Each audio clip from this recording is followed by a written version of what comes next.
This is Top Landing Gear.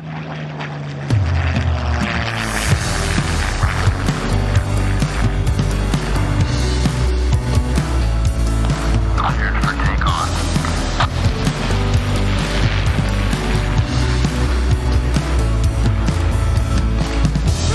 Pull up. Pull up. Pull up.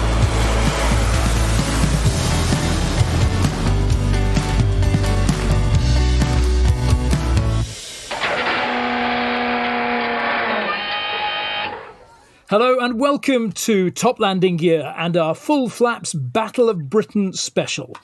Our guest is a man who has written more extensively about the Battle of Britain than anyone else. Much of that writing is from first-hand accounts and friendships built up over many years with the few, such as Letters from the Few and Battle of Britain 1940, The Finest Hours, Human Cost, to name but two of a vast and continually growing library of books that he has written on the subject and continues to write.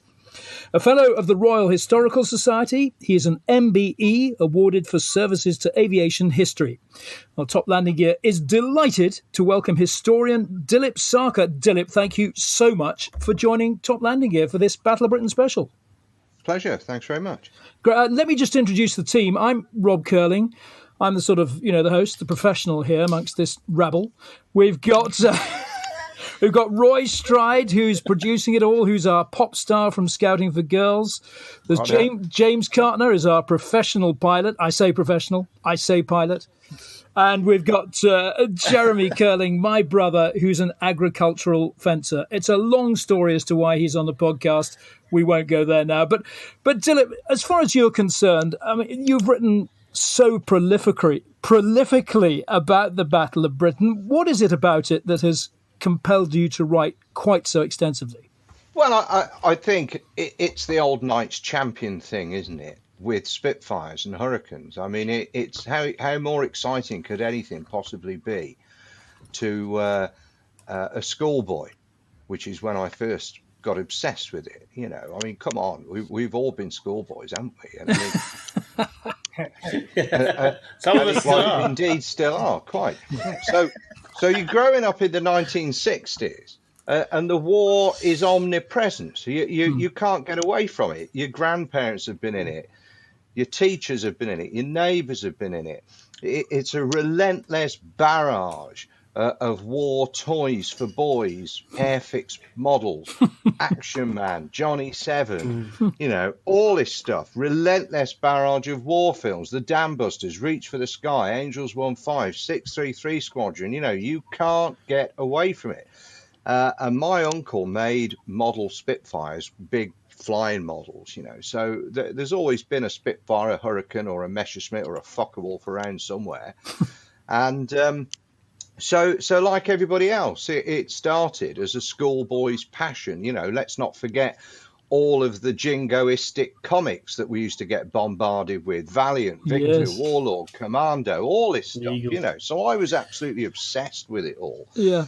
And my neighbour was actually, when I was growing up in Worcester, he was a Royal Navy man, First and Second World War, absolutely fantastic bloke. And John Anthony I think he was more interested in airplanes actually, but he just so inspired me talking about the war and his experiences and things. And my own grandfather was in the Grenadier Guards and captured before Dunkirk, and his mate won a VC, and we didn't know anything about this until his day of his funeral. And that was kind of quite typical because my granddad wouldn't talk about it.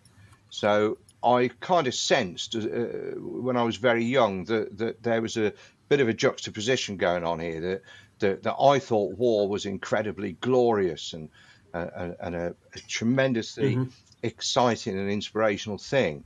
And yet Mr. Anthony was happy to talk about it. My granddad absolutely never wanted to discuss it. I've since written a book about what he was involved with, and I'm not surprised he didn't want to discuss it, quite honestly.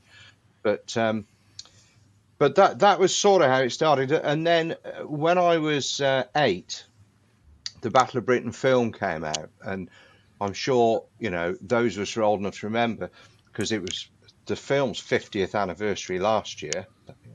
scary as that. But Blimey. it was subject to a good couple of years promotion, the Battle of Britain film. And we collected Battle of Britain bubblegum and collector's cards, and it was always in the comics and in the annuals every Christmas, and it was just, again, this relentless barrage that is going to captivate any schoolboy, arguably. And I was that man. And I remember going to see the film, by which time, I was well and truly hooked on the whole thing. And it was just phenomenal to see this film in Technicolor on a big screen with all the large-scale flying models that were used in the film exhibited around the foyer of the cinema I saw it at. And that was how it all started. But by then I was already making, model planes and things like that. And then as time went on, the sort of interest changed a bit. My dad, who was Indian, was a Quaker, unusually, and we were coming back from London one day, and he stopped at Morton in the Marsh, and he said, "I want to show you something." And we went into this cemetery, and there's a small plot of Commonwealth War Graves Commission graves there, which I now know are from what is now the Fire Service Training College over the road. During the war, it was a Wellington Bomber Operational Training Unit, so they're training casualties from there. And I was 10 years old, and it's one of two of the most profound things that's ever happened to me, because I walked into that cemetery and everything just tipped everything on its head for me. That I was, lapping up all this about war being amazing, and this was the stark reality of it. And my dad said, this is what war's really all about, son. So I was fascinated, and I walked along the rows of those headstones, and I was just so moved that we all knew as schoolboys about your Douglas Baaders, your Johnny Johnsons, your Guy Gibsons, and goodness knows who else, who'd had films made about them, or had written their biographies, or had autobiographies, or had biographies published about them. And the stories are on the front page of the Victor comic every week, But these were real people, and to me they were absolutely anonymous. And I wanted to know what they looked like. I wanted to know what their stories were. I wanted to know about their families, and that was it. And I realised at that point that war was not a game. And then when I was growing up in the Midlands, it's not like you're living down in Kent or Sussex or Hampshire or Dorset, and you've got the Battle of Britain. You can drive down the road and there's a crash site. It seems to me to be around every corner whenever I go down there. It wasn't like that for me living up in Worcester in the Midlands. And when I was about 18, the Battle of Britain Then and Now came out, published by Winston Ramsay's after the battle set up, which, again, that was amazing, because there's this encyclopedic volume that's actually showing you the headstones and the faces of the people. And it just all made total sense to me that is what I wanted to do with my life. That was my calling, really. And it all went from there. And that was concurrent with aviation archaeology suddenly becoming a thing. So I was getting heavily involved with that. And then in 1985, I moved to I was in the police then, and I was about 23, I think.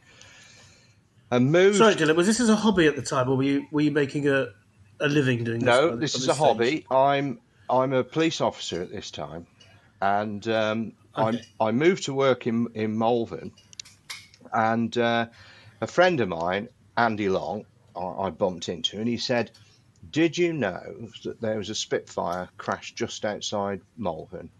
Polish Battle of Britain pilot bailed out," and that was it. Ping. I've just actually recorded a half-an-hour video this afternoon for my YouTube channel all about this, because it was absolutely the light bulb moment. And that's really how the research and the writing began, because we set up then the Malvern Spitfire team, which was like-minded enthusiasts, to research this particular story, and we identified all the different pilots who've flown that aircraft, interviewed eyewitnesses, traced the surviving pilots, interviewed them, traced Surma's family, traced what happened to him, his story, which was an incredible story. And we excavated the remains of the Spitfire in '87 at a big event that we organised. And of course, we were only kids on reflection. We were not very old. And we built a memorial to this pilot. He wasn't killed at that time. He bailed out because of an engine fire, but he was a Battle of Britain ace, and he was missing over Dunkirk 6 months later. So we sort of pieced together forensically, if you like, the operation that he was lost in, and identified who'd shot him down, and traced his best friend in Buenos Aires. It was absolutely massive project, and we built a memorial to him at the roadside near where he'd landed by parachute. Because he was missing, it just resonated with us, and we felt that he deserved some kind of personal memorial. And at the time, in 1987, it was the only individual memorial to a Polish fighter pilot in the UK. And this is very important, because it's not like it is today. Back in those days, the Polish community was comparatively small. It is infinitely bigger today for all the reasons we're all aware of. Now, the other crucial thing to understand is that at that time, Poland was still behind the Iron Curtain. So the people who had fought in the Second World War over here were still very conscious that they had family living behind the Iron Curtain, and wanted really to maintain their anonymity as much as possible and keep a low profile.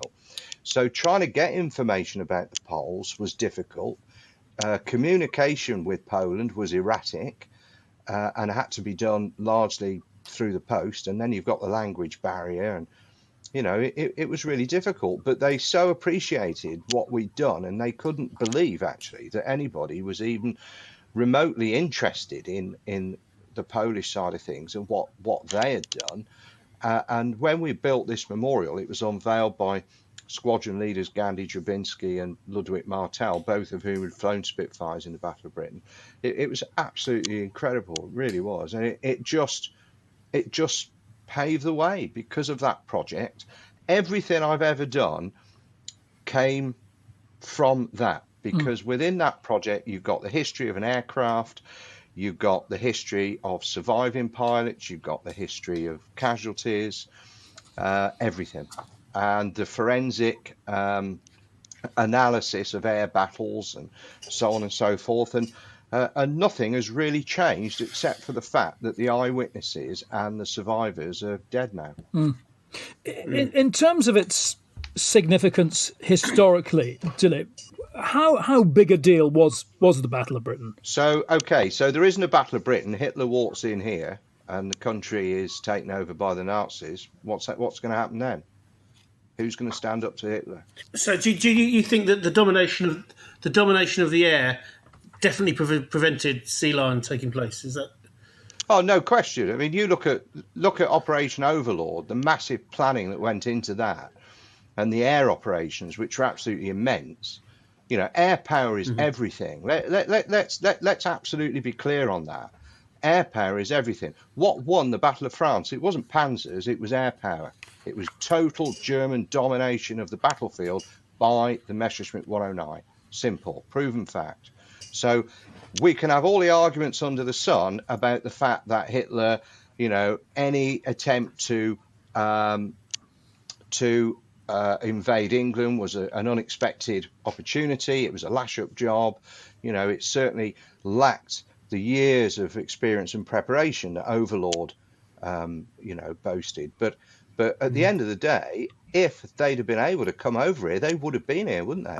Do you think that the British and their allies at that time were rather late to come to realise that fighter power over the bomber will always get through, which was the phrase that was appealing to some? Were we quite late to the party? Well, yes and no. Yes and no. I mean, don't forget that looking at the Battle of France and the German air domination, that wasn't a defensive battle. That was an offensive situation where the Germans have worked all this out in Spain in the mid 1930s. So, that's TAC air, isn't it? That's tactical air cooperation. So, it's slightly different thing. But just let's talk about this, because this is a really, really interesting point. That at the time, the bomber will always get through. You're absolutely right. Stanley Baldwin told the House that there was no power on earth was going to stop the bomber getting through. And Trenchard famously said that it was only necessary to have fighters to keep up the morale of your own people. And a really, really important thing is what I think. There's two things I don't think people actually necessarily always understand. The first thing is that monoplanes were brand new.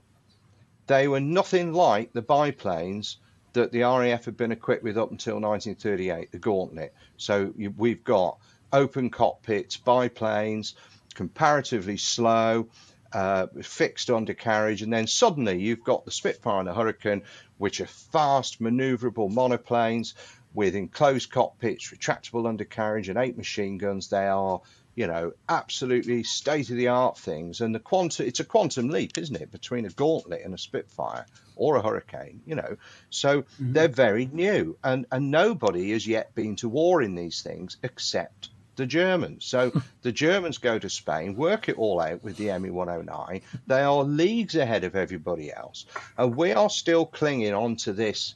Whereas in Spain, the Germans have moved away slightly from this air power doctrine about the knockout blow and the bomber force, and they very cleverly worked out that actually the way to go here is TAC air in support of the army. So you've got your blitzkrieg and your troops moving supported by flying artillery and so on and so forth. So they've slightly moved away from this. They haven't got a strategic air force, don't forget. So we then see a situation where in Spain Guernica is bombed, and this terrifies people. Now most of us here are of an age, and we grew up at a time when people were terrified of nuclear power. I can remember at school, even at infant school, you used to have watch programs about it, and people were absolutely flipping terrified of it. And it was exactly the same with bombing, especially after Guernica. So you've got, the whole thing revolves around this knockout blow. And you're absolutely right. It wasn't just that they were late coming to the party about fighters, because I don't think they did until after the Battle of Britain, really. And the only reason that we had a fighter force substantial enough to even fight the Battle of Britain was down to Dowding. And we all know about his famous letter that preserved squadrons for the Battle of Britain, not to see them frittered away in France, And without Dowding, backed up very ably by Keith Park, who was his senior air staff officer, before Park took over at 11 Group, these two men outside of Germany understood more about fighters than anybody else. No question about it. And Dowding was absolutely and utterly convinced and would not be swayed from his unshakable belief in the defence of base. Now, you've got, on the one hand, you've got Trenchard, and Trenchard and Dowding didn't get on anyway. I mean, Trenchard thought that Dowding accused Trenchard accused Dowding of being stubborn. According to Dowding, Trenchard was just a technical idiot, basically, and hadn't got any grasp of. He of was technology. the father of the RAF, Trenchard, wasn't he? That's right, he was. But so he's therefore an extremely influential figure. But Dowding, he absolutely wouldn't agree with this about the knockout blow, because his argument was, unless you concentrate on defence of base and security of base, the whole war could be over before the bomber baron has had the opportunity to fight a major battle. And to me, that sounds perfectly common sense, really. So Dowding, of course, was the one that absolutely clung to this and was just so determined. I can't express my admiration enough for the man. And against this massive political a military fixation with the bomber. So yeah. I'm always fascinated by the relationship between Dowding, Park, and Lee Mallory, and latterly Sholto Douglas, who took over from Dowding. We tend to think, I suppose, as laymen, that we were a sort of homogenous unit all pulling in the same direction. But there was quite a lot of, I imagine, a lot of egos and a lot of entrenched thinking between those probably highly stubborn and influential characters. Can we just explain who all these characters are? Okay, so let's talk about fighter command then. So the fighter command that fought the Battle of Britain, we've got Air Chief Marshal Sir Hugh Dowding, who is the Air Officer Commanding in Chief. Okay, then we've got the country is divided up into groups: 13 group up in the north, 12 group the Midlands and the industrial north and the Midlands, 11 group London and the southeast, and 10 group which actually was formed at the start of the Battle of Britain down in the southwest. So each of these groups are commanded by an Air Vice Marshal. So you've got, for our purposes, what we're going to be talking about, Air Vice Marshal Trafford Lee Mallory was the commander of 12 Group, Air Vice Marshal Keith Park, 11 Group, London, the South East, and Air Vice Marshal Quentin Brand, commanding 10 Group. And all of these people are under Dowding. So Dowding is the man. But the situation you've got here is Park and Dowding had actually flown fighters in the First World War. Lee Mallory hadn't. Lee Mallory had got no experience in that regard. So it was one of those quirky things. And, you know, I can relate to it from my policing days, where you'd have somebody having to tick a box and do a particular job for a bit to get the next step up the ladder, but not necessarily being something that they are absolutely experienced in or passionate about. And I think that's what happened with Lee Mallory, really. So one thing about Lee Mallory was very pro the big wing. It was his idea of the big wing. Was that looked down on by Parks, and was it only Mallory and Barder that were pro big wing, or was that a? Okay, so the big wing's very, very complicated. Okay, and I don't want to get too complicated. If we no, but we'll try and keep it as simple as we can. Yeah, I was going to say. So you've got a situation here where there's a lot of angst between these people. So Lee Mallory had already demonstrated that he basically didn't understand the system of air defence, and he certainly didn't understand his group's part in that. And because he was an ambitious man, he wasn't prepared to play second fiddle to Keith Park or anybody else. One of the reasons for that is that Lee Mallory was more senior on the Air Force list than Keith Park. So he deeply resented the fact that Park, when he was promoted to Air Vice Marshal, he was given 11 Group. And sometime prior to that, Dowding had occasion to have Lee Mallory into his office at Bentley Priory, after which Lee Mallory came out and swore to Park, who was then Dowding's Sasso, that he would see him replaced one day. So you've got these sort of things going on in the background. Now with the wing, it wasn't Lee Mallory's idea, it was Barder's idea. And therein lies another tale. Because and what do we mean by big wing exactly, Dilip? Well, so the situation Dowding and Park have got is they've got limited resources, haven't they? So they have to fight a battle where they inflict the greatest damage on the enemy whilst concurrently preserving their limited forces. And they decide to do that through attacking in small formations. Small formations are also very flexible. And that's very important because although radar is providing an early warning to a degree, it was very primitive, and these attacks could always be feints, or they could go off on a dogleg course, and these formations could split up, that they often did.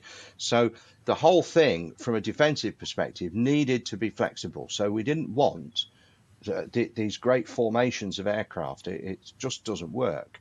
So what happens is, on the 30th of August, Barder is eventually called upon to reinforce 11 Group, and of course they've been kicking their heels around at Duxford and Coltishall and places like that, Falmere, And now the big moment has come.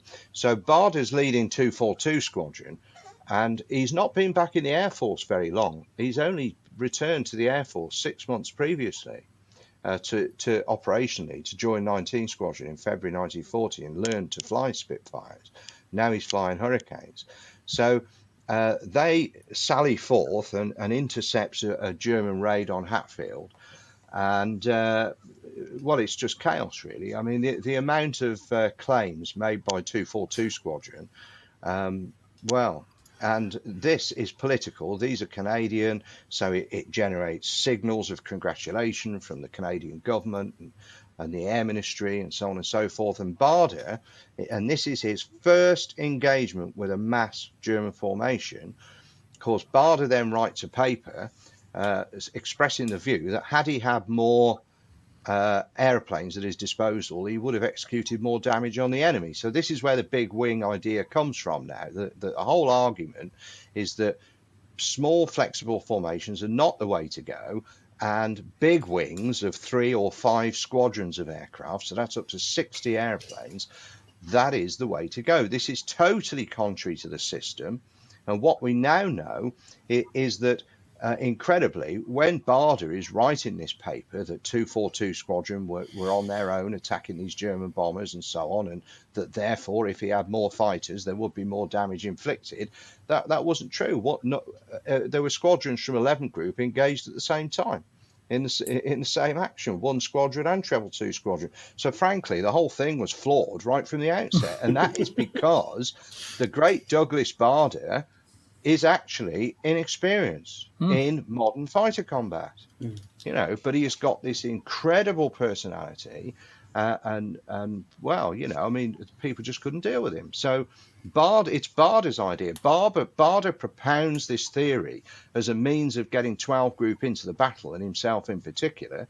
And Lee Mallory, who is an ambitious man and deeply resentful that Park appears to be hogging the battle. Well, of course he is, because this is 11th Group in London and South East, and this is how the whole thing has been structured to be fought. Yeah. But this pair, the big wing thing is their means of getting into the battle. Now, it is crucially important to understand that there is a gulf of difference between a combat claim and an actual loss. Mm-hmm. So the more airplanes you have in the sky fighting concurrently, the more chaotic and confusing it is. So you could have, we could all be in action now attacking a German aircraft, and we could all claim it as destroyed, and we could all, because of the speeds involved, be totally oblivious to the fact that the rest of us are also attacking that same aircraft. Mm-hmm. So one German bomber could be multiplied 5 or 6 times on the balance sheet.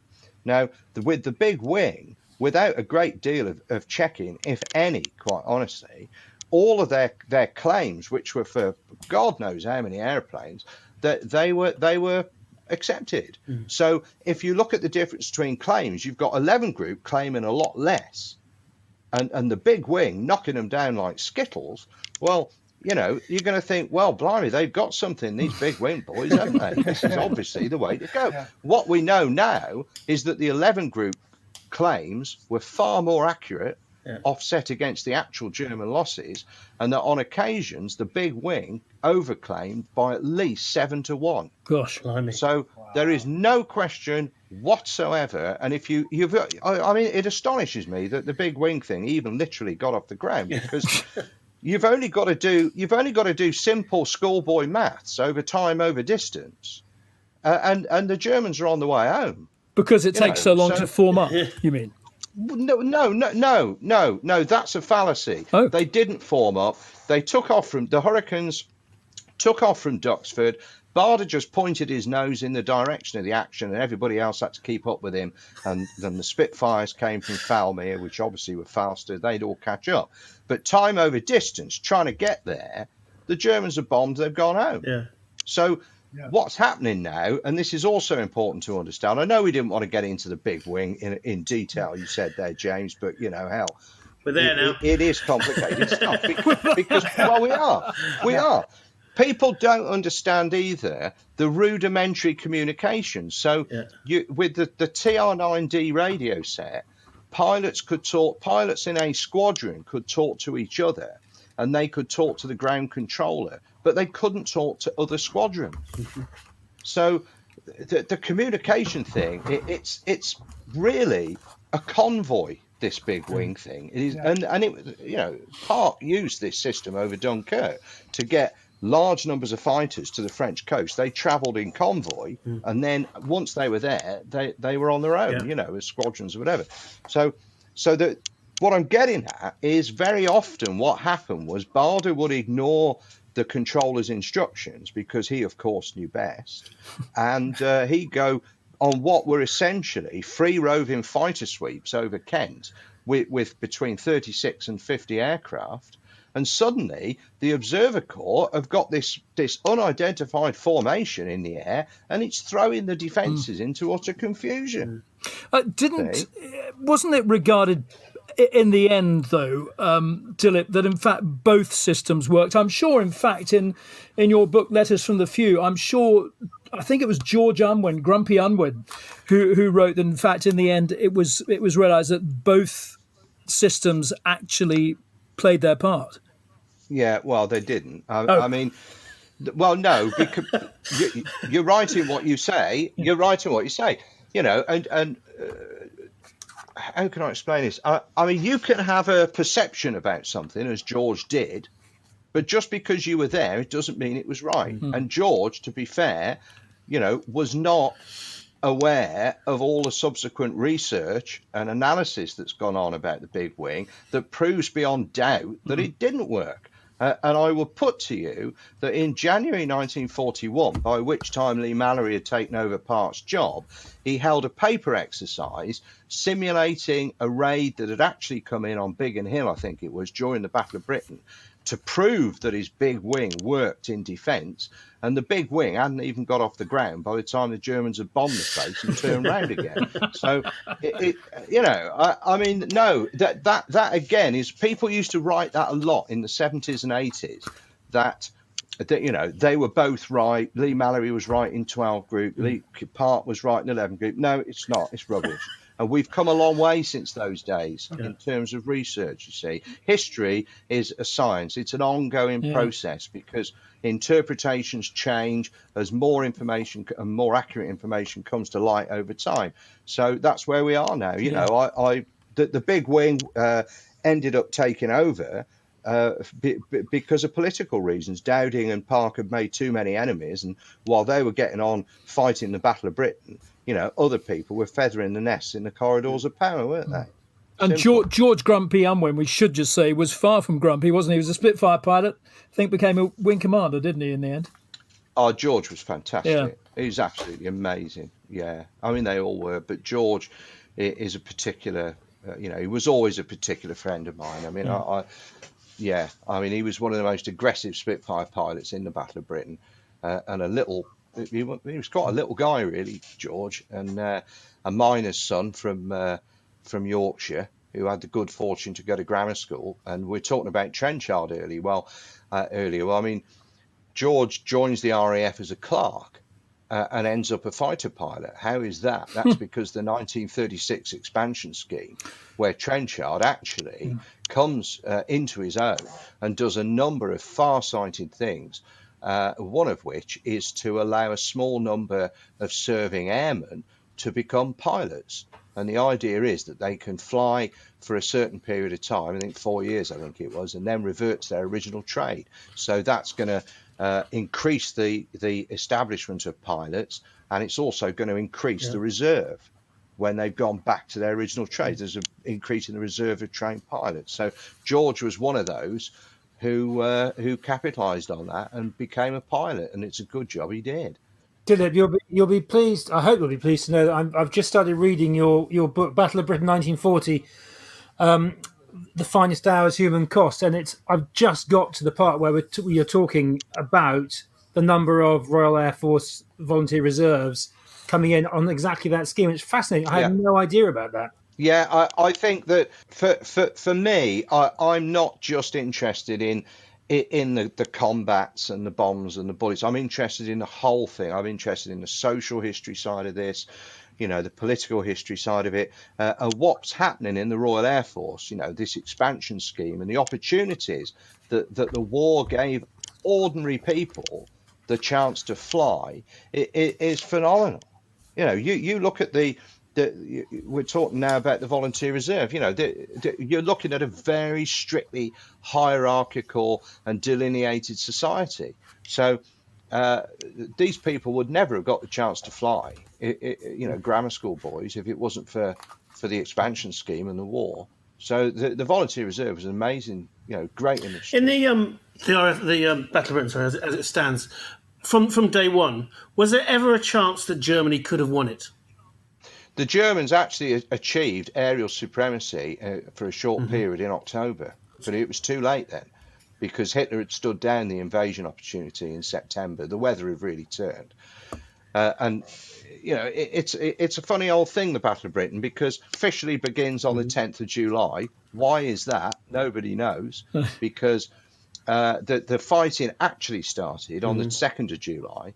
So in Battle of Britain 1940 that you're reading, Sam, there are stories in there, because it kind of fires me up that you've got 13 pilots killed between the 2nd and the 9th of July inclusive, plus others wounded, but they can't be counted amongst the few.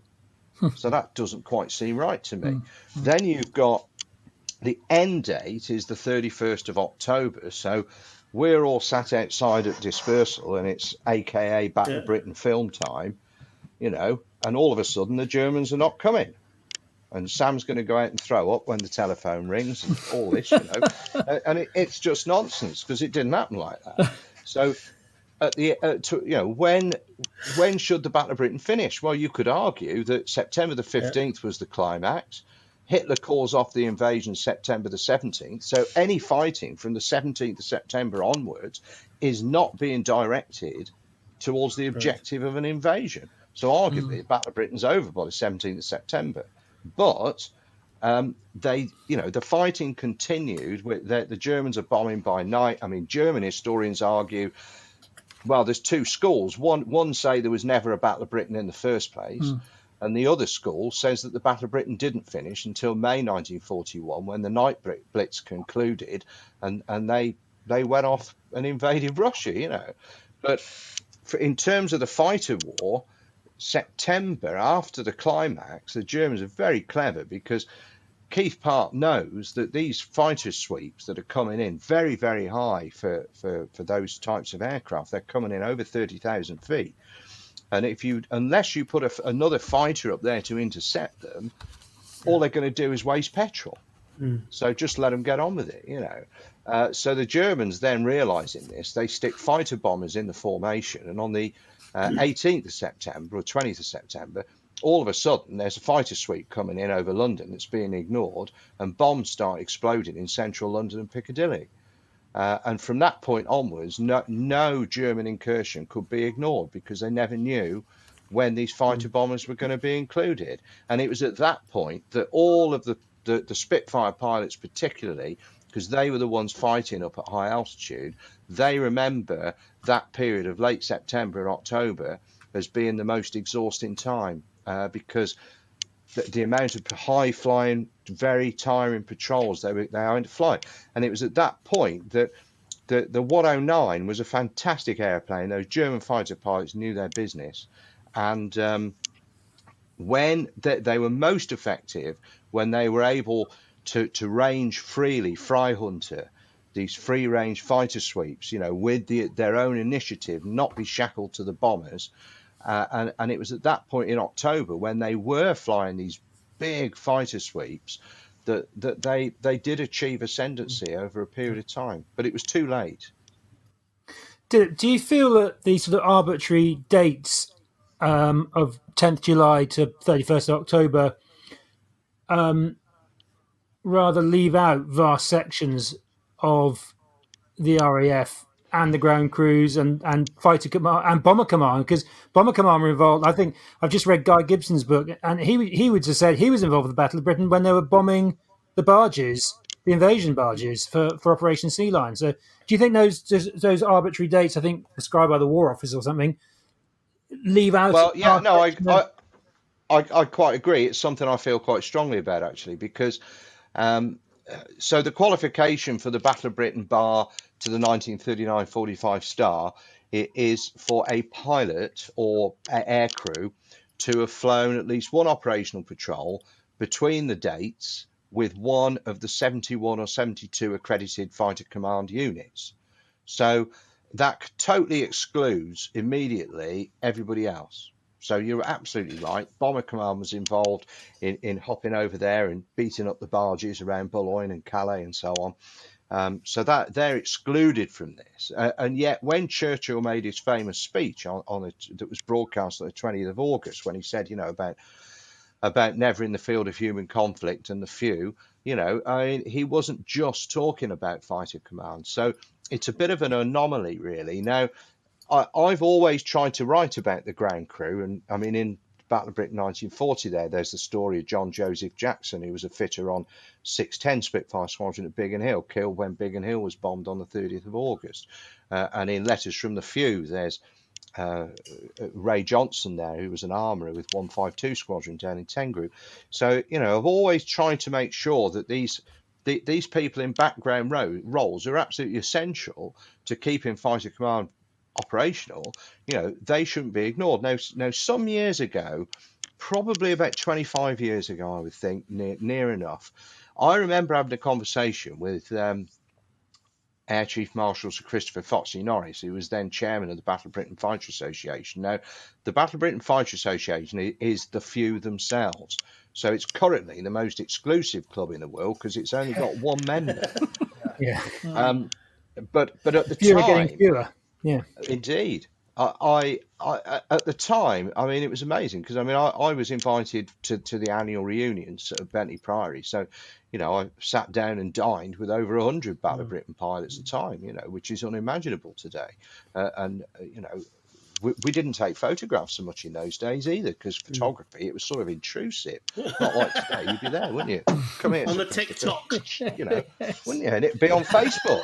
I'd be all over Facebook and Twitter with it, Of course you would. Be on my YouTube channel. But it's all changed. So, but I suggested, because they were getting concerned about the march of time and the membership numbers, starting to dwindle a bit. And I said, well, why don't you open it up to ground crew who were there in the Battle of Britain? What it could even be an associate membership category, but they weren't interested, and I was quite disappointed about that, because I thought the old snobby days were over, really, and I thought that's what it was about. But you could widen it even further, couldn't you, Dilip, to plotters, observer corps, ATA? Yeah, I mean, of course you could. Everyone played a part, really. Absolutely, yeah, cool. Exactly. That's what I'm saying. So, at the end of the day, the Battle of Britain Fighter Association is what it is. It is for the few themselves, but whether other people should have been included in that category to have the Battle of Britain bar, I don't know. I mean, that's a big point of debate, isn't it? That's we could debate it forever. It won't make any difference because it's not going to happen. One thing I am doing is, I mean, again, Battle of Britain 1940. I mean, one of the stories in there is about Pilot Officer Alec Bird, who was a ferry pilot down at Kemble in Gloucestershire, who takes off with another ferry pilot, intercepts a Junkers 88 that's bound for destruction of the Gloucester aircraft factory at Hucklecote. And cutting a long story short, they bring this aircraft down. Bird either rams it or collides with it, one of the two. And it's also attacked by Spitfires from 5 Operational Training Unit on the way down. And Bird crashes and is killed. A couple of the Germans are killed, the rest are captured. But Bird, it cannot be one of the few, even though he gave his life in the Battle of Britain in action. And his widow, Marjorie, who I knew, I mean, I remember her saying to me, she said it's heartbreaking that he's not recognised like that. And yet I know other pilots who, included in which would be my great friend, Air Vice Marshal Johnny Johnson, who ended up the top scoring RAF fighter pilot of the war.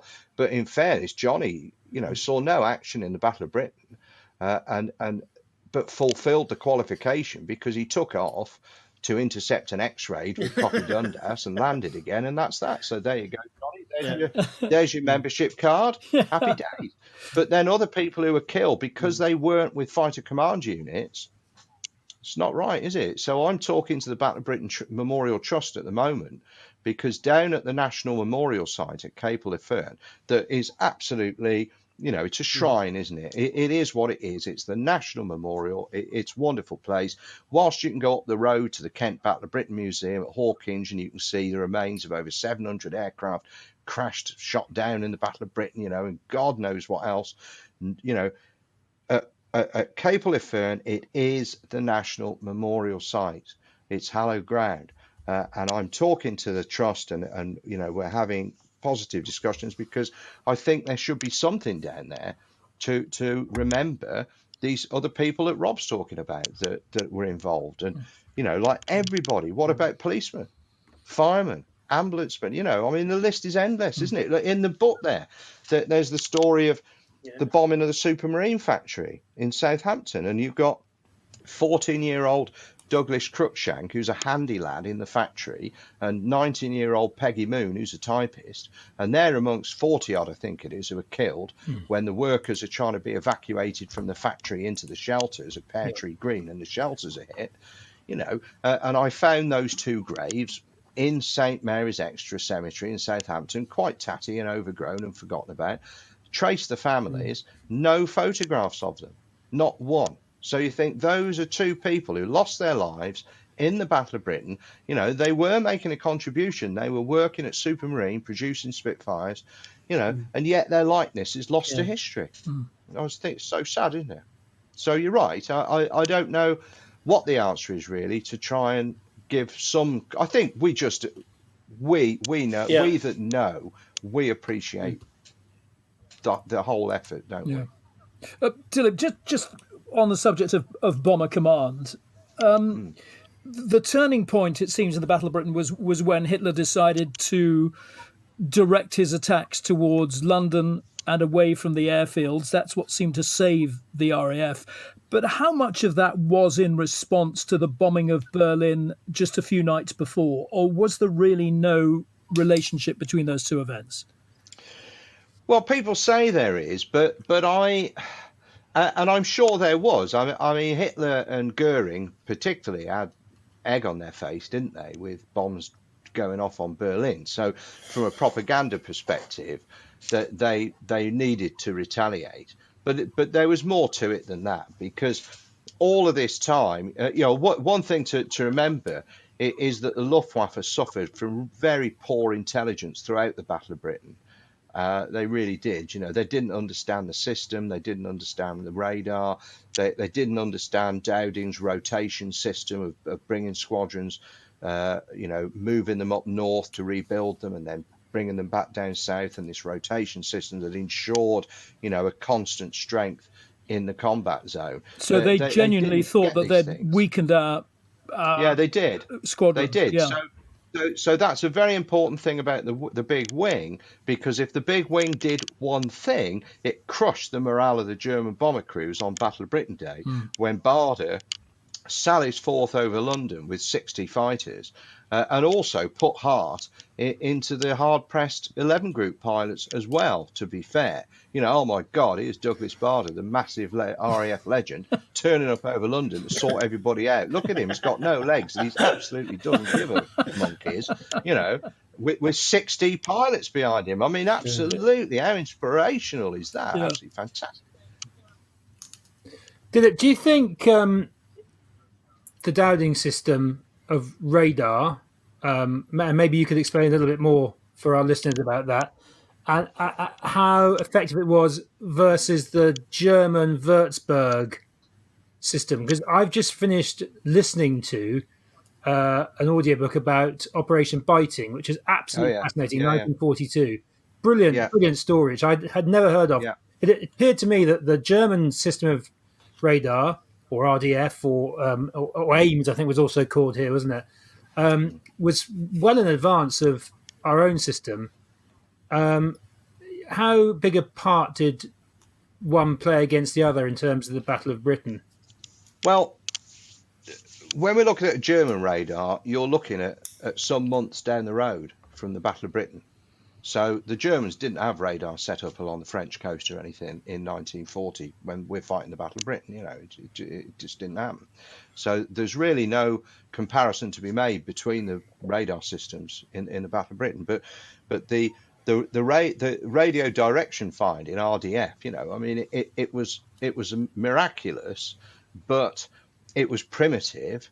And once, okay, so what it was able to do, it was able to see, if you like, that there's aircraft building up over the Pas de Calais or over Cherbourg, and roughly how many they are, and the direction of travel when they start coming towards England. But once they've crossed over the English coast, they're not tracked. That's where the observer corps come in.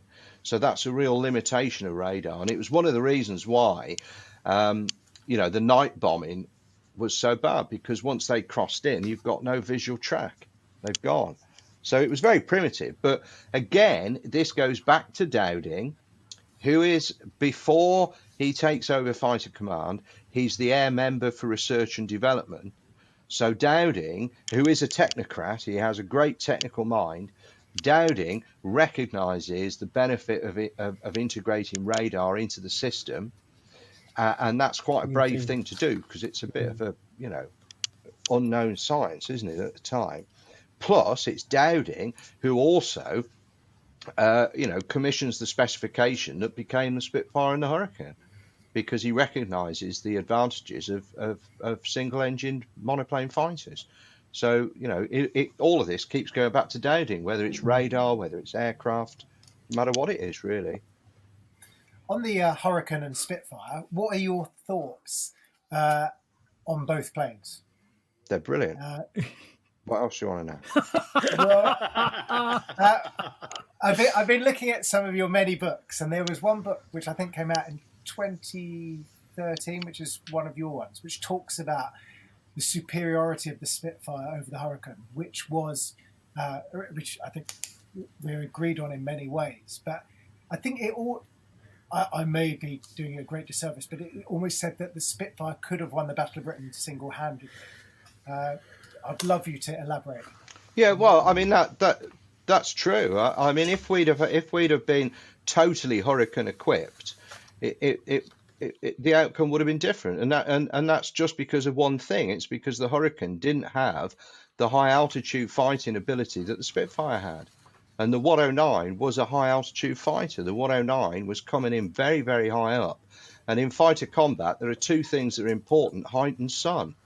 So he who's got the height and the sun achieves surprise, and that's what it's all about. So without the Spitfire's high altitude capacity, we were stuffed, and that's not my opinion. It is my opinion, but it's an opinion that is formed on the basis of a huge amount of research, and it was very much the opinion of pilots like Al Deer, who had flown the Spitfire during the Battle of Britain at high altitude in those combats. The Hurricane couldn't get up there.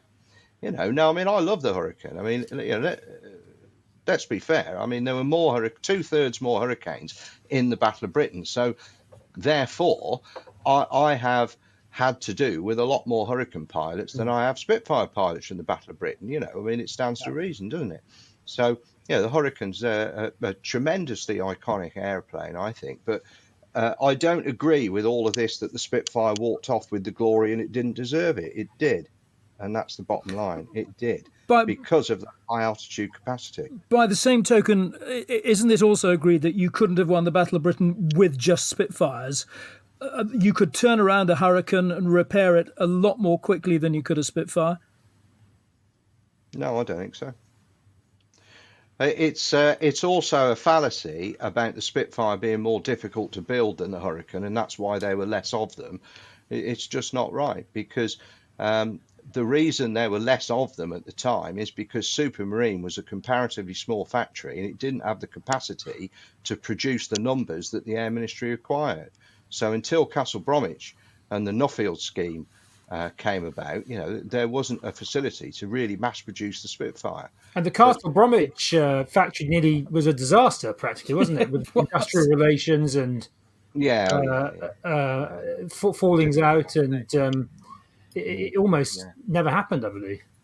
No, that's right. Yeah, but I mean, 22,000 Spitfires built, most of them built at Castle Bromwich eventually. So, I mean, it just goes to show. But I have a good friend, Steve Baber, who works at Retro Track and Air and actually builds Spitfires, and Mark Parr at Duxford Aircraft Restoration Company I was with last week. And what Steve, particularly, who's rebuilding a Spitfire I recovered from the Severn Estuary in 1993, he's saying, that the Spitfire is actually an easy aeroplane to build. And one of the aircraft he's working on at the moment is a Gladiator that is very similar to the Hurricane in construction. And when I saw this Gladiator, I think it's the most beautiful piece of engineering, and it's such a fantastic piece of engineering.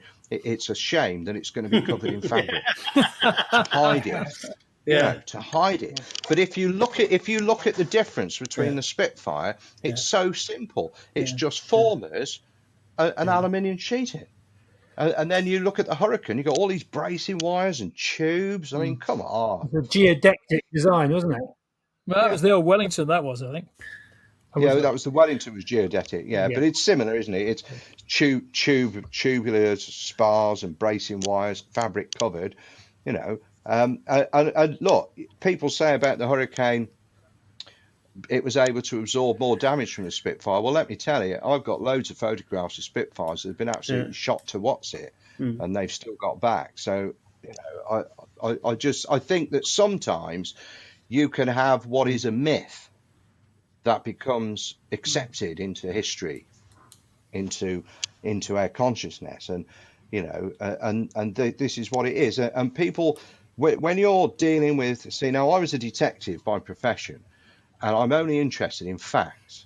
I'm only interested in the story is driven by the facts, not your perception and your own agenda driving the story. It doesn't work like that with my research. It is the facts. And sometimes I can have a view on something, and during the course of my research, that view gets totally changed because the evidence does not fit what I previously assumed was the case. And the trouble is, when you're dealing with these really entrenched myths and opinions, trying to change that is very difficult because I mean it must frustrate academics enormously because the detail that's in academic journals about the Battle of Britain and things like that, it's phenomenal. But it's only actually read by a comparatively handful of people who are other academics. And in the meantime, the popular historians, and I've got a foot in both camps, just carry on churning out the same old stuff, really, because the interpretation isn't open-minded. You've got to be open-minded when you're looking at these things. What do you think are the biggest myths that you come across about the Battle of Britain? Well, I suppose the fact that it was such a decisive battle. I don't think it was. That it was the end was so clear cut, it wasn't. Things like that, really. But perhaps a slightly different take on that is Professor Richard Overy, who's one of my hero historians, really, and I've had the pleasure of having lunch with the man some years ago. Richard talks about the fact that it's a myth about Britain being alone. And that Britain wasn't alone at all. Britain was stood on the shoulders of millions of Indians, Australians, Canadians, and etc., and had the huge benefit of the resources of the Commonwealth and the Empire.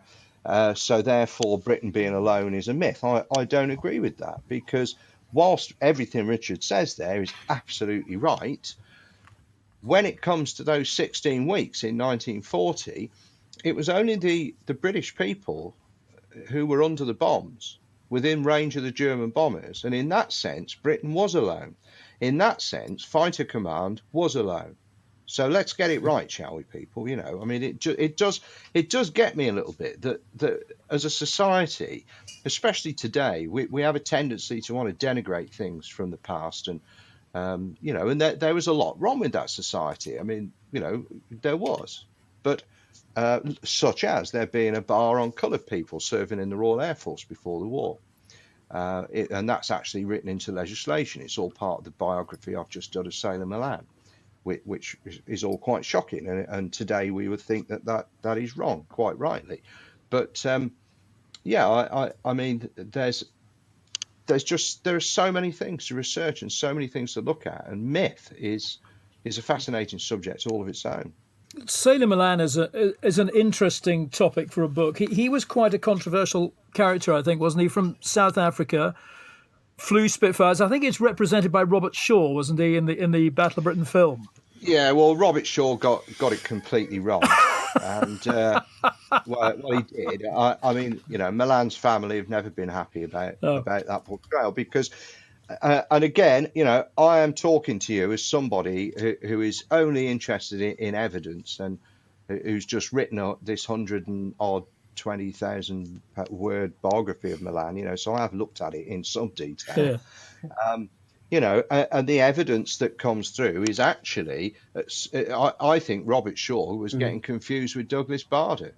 With the character that he played, because Milan is actually quite softly spoken and quite shy and quite reserved. I mean, it was never actually, I don't think, meant to be Milan specifically, but I think there were elements. Was it? Well, yeah, it was. And Robert Shaw, Leonard Mosley talks about it in his book on the Battle of Britain film that came out concurrently with the film, that Robert Shaw went away and got the files and did all the research on Milan, so he got the character right, and I think he must have read Douglas Bader's files, quite honestly. So something went wrong there. Was Milan involved, Dilip, in that first ever Spitfire encounter when they shot down a couple of Hurricanes? Was that Milan? Yeah, he was. Yes, it was. And I knew John Freeborn, who was one of the two pilots who pulled the trigger as well. But that was a terrible tragedy that really was waiting to happen, I think, because we were talking earlier on about the fear of bombing, and the fear of bombing was absolutely endemic, and people were that keyed up and that psyched up, and there was an awful lot went wrong on that day. That should never have happened. The Barking Creek tragedy. Milan, of course, was accused of lying at the court of inquiry by a barrister. Now, I was accused of lying as a detective in the box giving evidence in Crown Court many times, and I can assure you I wasn't. So just because a barrister accuses somebody of lying, it means nothing. Yeah. It's just a tactic in a case. So whether Milan lied or not, who knows? I would have to say, well, you'd have to wait to read the book, but I think I would say that if he was lying, it would be totally contrary to everything we know about the man's character and integrity and courage. So I'd be very surprised if that was the case. But there could be another explanation. We'll have to wait and see, won't we? In your dealings and chatting over the time to Battle of Britain pilots, generally they come across, what I've seen, as very sort of reserved, and they play down very much what they did. Were there any, other than maybe Bader, who were the opposite way and sort of bigged it up more than you'd expect? I think there were one or two at the time that did that, looking at their combat claims and their combat records. I think I'm looking here above my desk. I've got the Battle of Britain Fighter Association has a tie. And over the years, a number of my old friends have left me their ties in their wills, and I've got them framed with photos of them, and I'm just looking at the faces looking down at me off the wall here now. And speaking to some of them was like squeezing blood out of a stone. I'm not joking. Tim Elkington and the Elkington family will totally get me on this, that he absolutely used to confound them because he'd try and play everything down. And this is a man who survived being shot down by Helmut Vick, bailed out, and later was on the merchant ship fighter unit on the Arctic convoy runs. So you take off on one of those cam ships and you'd have to bail out into the Arctic, He was in Russia flying Hurricanes at Archangel and Murmansk and, Wenger, and flew all through the war. And yet, oh my God, when I came to write the chapter about Tim in the final few, it was probably the most purgatorious experience I've ever had, because he's just such a fantastically modest man, and we all loved him very much indeed. And he left us a year ago last February. But it was even, I'd have to, Tim was on email. He was 98 when he left. Tim's on email, and harassing me by email over these chapters that are from notes that I've made where I've gone for lunch and we've written it all down, and then I go away and write it all up with all the extra detail. And then he's going, oh, no, dear boy, we can't have this, Dilip. I said, what's the problem? He said, well, these combat reports of mine, they're rubbish.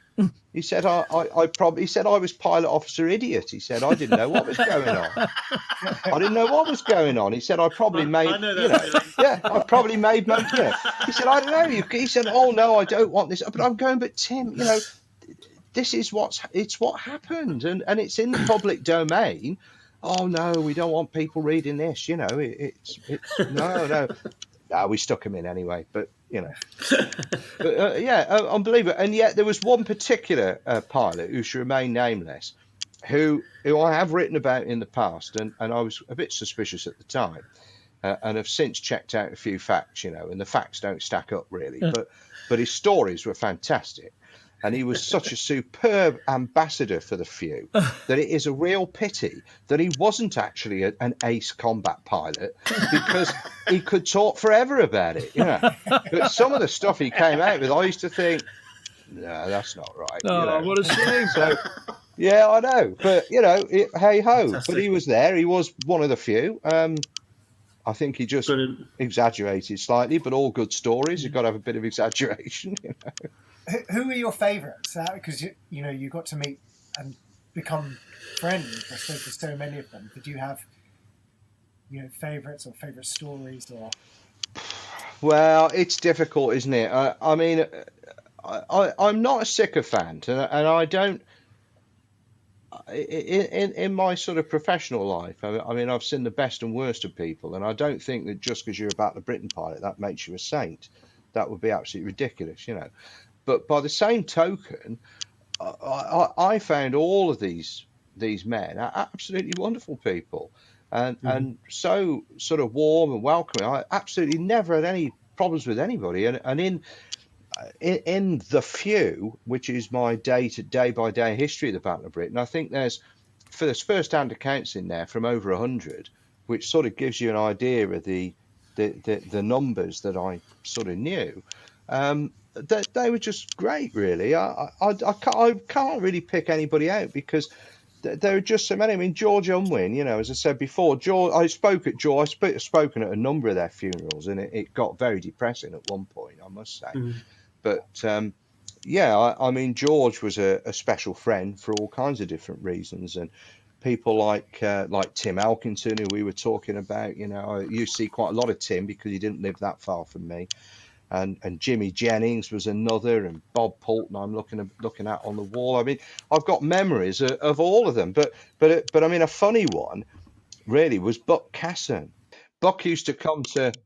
It used to worry me. It did. I used to do these big book signings and things, and looking back on it now, when you think the people you've got there, Johnny Johnson, Sir Dennis Crowley Millings, Sir Hugh Dundas, Sir Archie Winskill, and a host of, Lady Barder, Lady Dowding.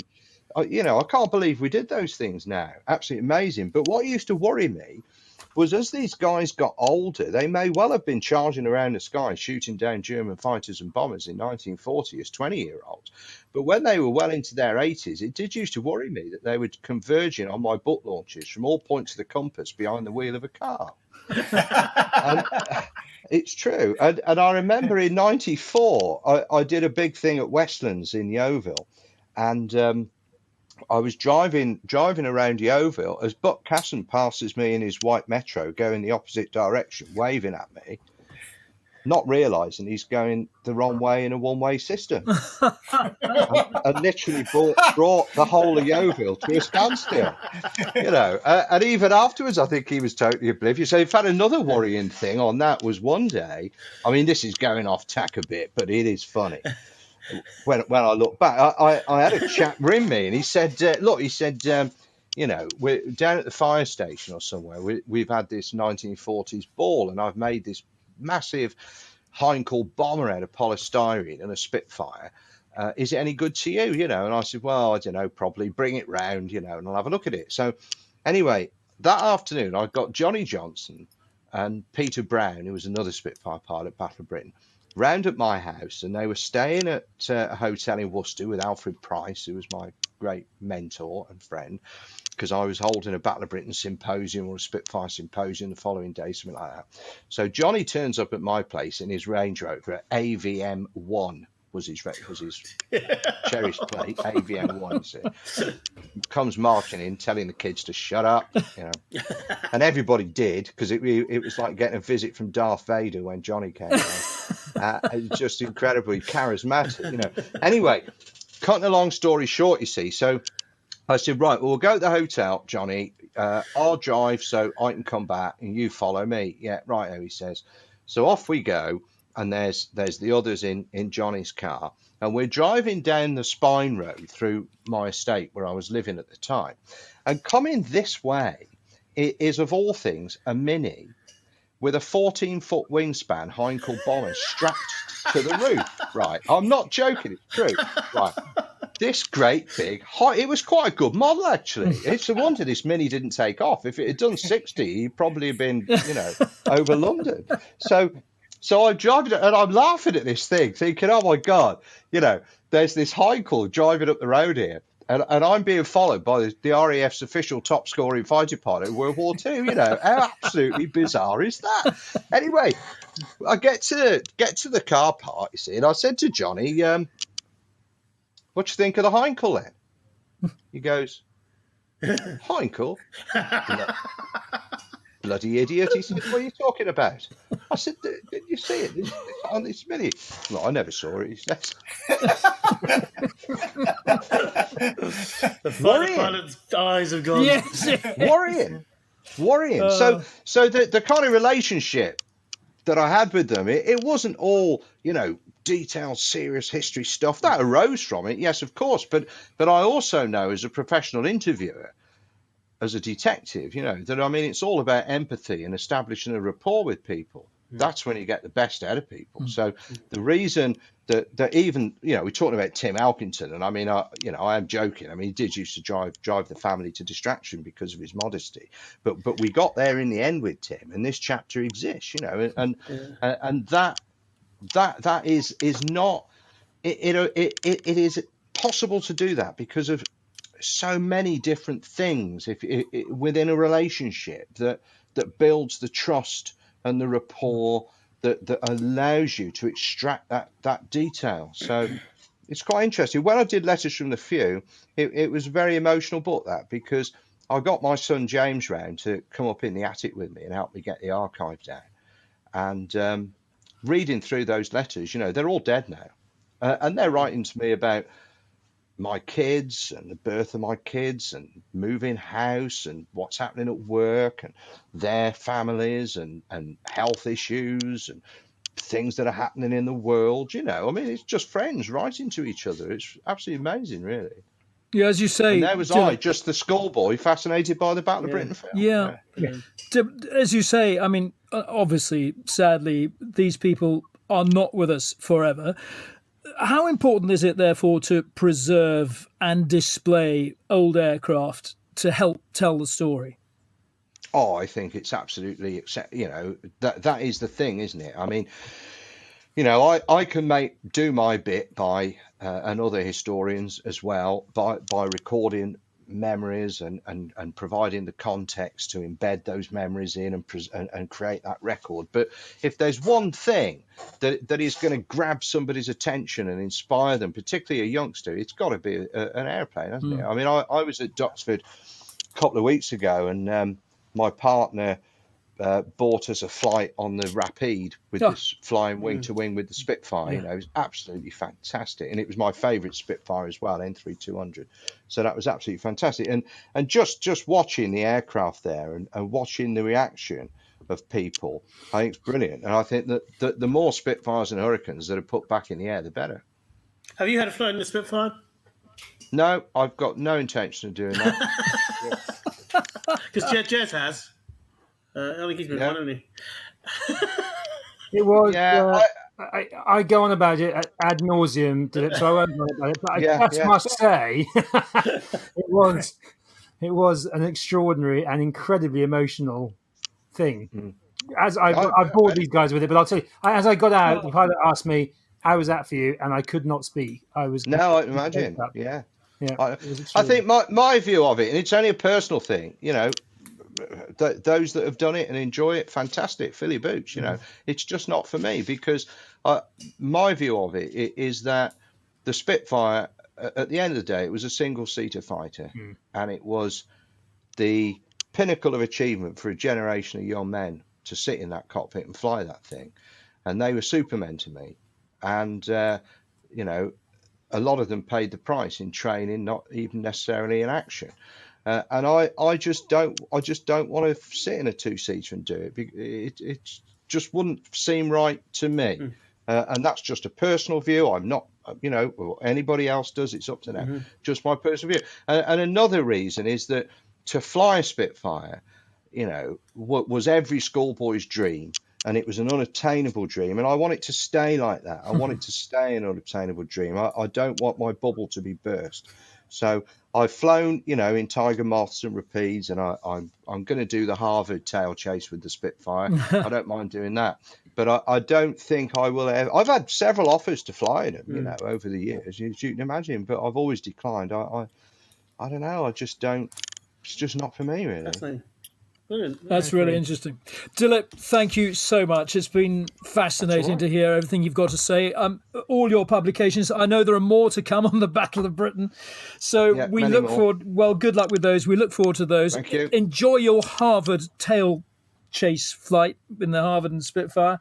And we wish you well. Thank you so much for speaking to us. Thank you, Cheers, Dilip. Dilip. Chaps. Thank you. Cheers.